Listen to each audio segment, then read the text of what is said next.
Bonjour à tous les amoureux de Jésus-Christ, soyez les bienvenus, soyez bénis. J'espère que vous allez bien, moi ça va très bien.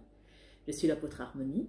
Aujourd'hui on va parler de l'orgueil. Donc avant tout, si vous voulez retrouver toutes nos vidéos, c'est sur YouTube en tapant Centre de Gloire Emmanuel et sur Facebook nous avons des pages Apôtre Olivier Cambola officiel et vous avez une autre page Apôtre Harmonie. L'orgueil, en fait, c'est synonyme de beaucoup de choses. Donc, quand quelqu'un est orgueilleux et s'y attache, c'est parce que la personne n'est pas mature, tout simplement. Donc, l'orgueil, c'est synonyme d'immaturité, c'est synonyme une personne qui ne veut pas se laisser briser par le Saint-Esprit, se laisser travailler, modeler par le Saint-Esprit. Donc, c'est parce que, tout simplement, voilà, on est immature. Donc, on n'a pas les fruits de l'Esprit dans notre vie. On ne cultive pas les fruits de l'Esprit dans notre vie. Donc on va développer. Je vous invite vraiment à méditer ces merveilleux versets qui vous fortifient dans l'idée qu'il ne faut vraiment pas entretenir l'orgueil parce que ça ne paye pas. Au contraire, l'orgueil, pour ceux qui sont chrétiens, c'est une des premières raisons qui font que quelqu'un ne peut pas être sauvé. Parce que Dieu résiste aux orgueilleux. Pourquoi on ne dit pas que Dieu résiste aux méchants, Dieu résiste? On dit Dieu résiste aux orgueilleux. Donc ça montre à quel point l'orgueil est vraiment quelque chose de grave. Parce que pour que Jésus-Christ puisse être capable, non seulement de nous sauver, mais d'être hissé au rang des rois, il a dû se rabaisser. Il a dû briser l'orgueil. Il a dû laisser le Saint-Esprit le façonner. Il a dû quitter son état de roi, son état d'être qui venait du ciel, cet être divin puissant à se mettre au niveau de l'être humain, avec son corps défaillant, qui pouvait céder au péché, qui était faible comme toutes les faiblesses qu'on peut avoir en tant qu'être humain qui n'est pas brisé par le Seigneur, qui n'a pas encore le corps de résurrection. Il avait tout ça, il a dû accepter d'être réduit à cela pour pouvoir être élevé au-dessus de tout. Donc, je vous invite à méditer, Galates 2:20, Proverbe 16, verset 18. Vous avez aussi Proverbe chapitre 18, verset 12.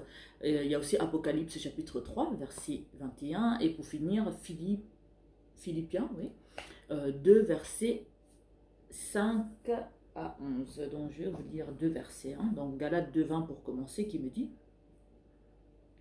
j'ai été crucifié avec Christ, et si je vis, ce n'est plus moi qui vis. C'est Christ qui vit en moi. Si je vis maintenant dans la chair, je vis dans la foi au Fils de Dieu, qui m'a aimé et qui s'est livré lui-même pour moi. Donc, en tant que chrétien, tu es censé avoir été crucifié avec Christ.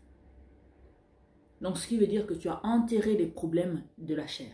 Tu as enterré la haine, tu as enterré le mauvais cœur, tu as enterré l'orgueil, tu as enterré l'immaturité, tu as enterré le non-brisement.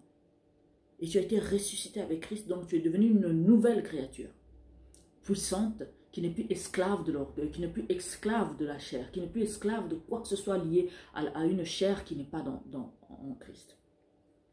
J'ai aussi Apocalypse, Apocalypse chapitre 3, verset 21, qui me dit: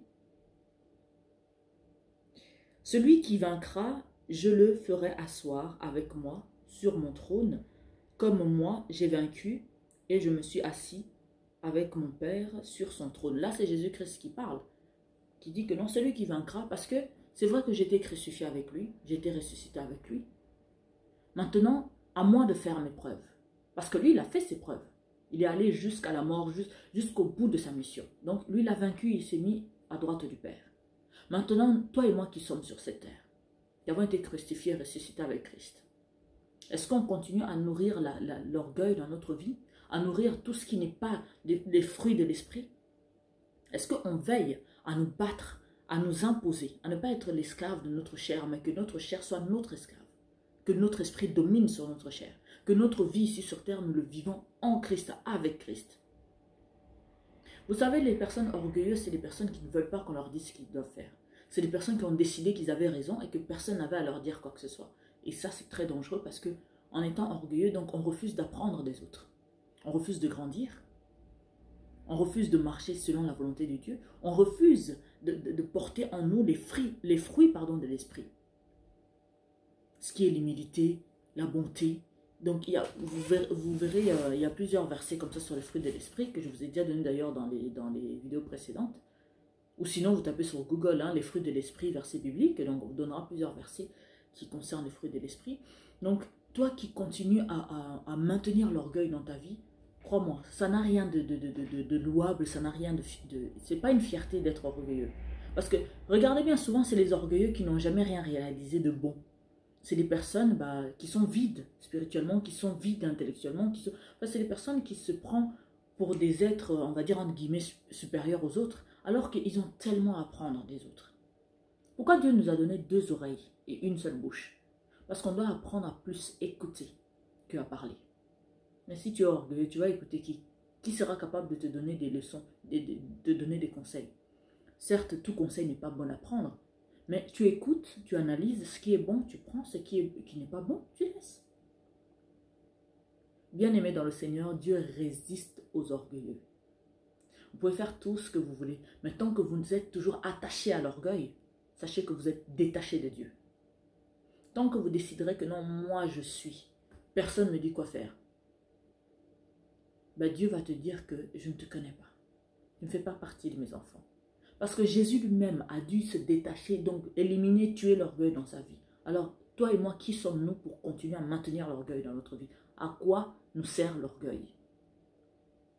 Est-ce que l'orgueil a déjà construit, a déjà donné la vie ou bâti des maisons? Est-ce que l'orgueil a déjà sauvé des vies? Est-ce que l'orgueil a déjà... Ça ne sert à rien, mais l'humilité précède la gloire. Sa parole me dit que quand tu es orgueilleux, donc c'est vers la chute que tu pars, hein? C'est dans les versets que je vous ai cités là. Donc Galates 2:20, je l'ai lu, vous avez Proverbes 16, 18, Proverbes 16, 12, Apocalypse 3, 21. Donc lisez tout ça, vous allez voir vraiment, c'est très enrichissant. Ça nous permet vraiment de nous rendre compte à quel point l'orgueil, c'est quelque chose de mauvais, qui ne mérite même pas qu'on puisse prononcer ce nom-là, quoi. Parce que ça ne nous sert pas. Même dans la vie de tous les jours, est-ce que vous supportez les orgueilleux? Parfois vous allez dire, oh non, celui-là, il me tape sur le système. Pourquoi? Oh, il a une tête comme ça. Il est très orgueilleux. Donc faites attention. Toi, parce que la personne qui est orgueilleuse le sait, hein, c'est pas que oh, c'est inconscient. Non, non, non, non, non, non. Alors commencez à chasser l'orgueil dans votre vie. Vous savez, l'homme fort, c'est pas celui qui est orgueilleux, hein, c'est celui qui est capable de s'humilier même quand il a raison. C'est lui quelqu'un de fort. Parce que c'est facile hein, d'être orgueilleux. Mais restez calme. Entendre quelqu'un même t'humilier, t'insulter, t'accuser et autres, et garder ton calme, ça c'est un homme fort.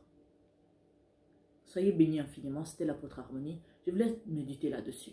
Est-ce que ça en vaut la peine de gâcher son éternité parce qu'on préfère garder l'orgueil, chose que Dieu déteste au plus haut point? Absolument pas. Passez une excellente journée. À très bientôt. Que Dieu vous bénisse infiniment.